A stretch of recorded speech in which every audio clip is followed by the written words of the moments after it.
This episode was suggested by Austin Thomas, Skylar T, and Staying Fast. Thank you. Another day, another Derby profile. Today's episode is on East Avenue. Let's go! First up, the stats. 5 starts, 2 wins, 1 second, no thirds, and earnings of $654,395.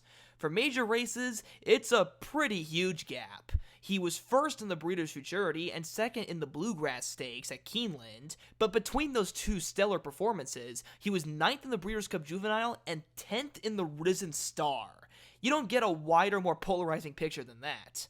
For running style, he is a boomer-bust frontrunner. He goes to the lead and hopes nobody will catch him.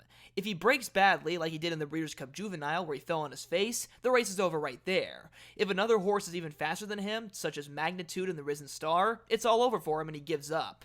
Maybe with blinkers, that can be slightly rectified, but all of his most successful performances, such as the Breeders' Futurity and his second place finish in the Bluegrass Stakes, came when he had an uncontested lead and ran for broke. If he had settled just a little bit in the Bluegrass, he might have won the race, but he didn't. So that's a pretty clear picture of what he can and cannot do. For strengths, he's very fast. He certainly is going to be playing a role in setting the pace no matter where he finishes, especially in challenging other frontrunners such as Citizen Bull. With that kind of early speed, he could potentially outflank every other horse and steal the race if no one dares to challenge him. Another thing is that the Bluegrass Stakes was the first race where he wore blinkers, and that was the race that ended up having him return to form. Between the Breeders' Futurity and those two poor performances, they all were completely uncovered.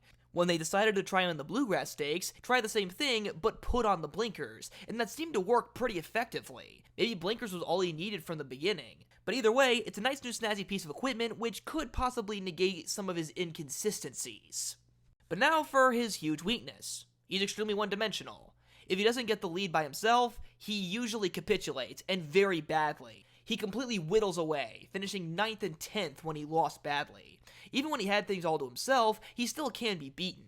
One concern is potentially that the distance could work against him.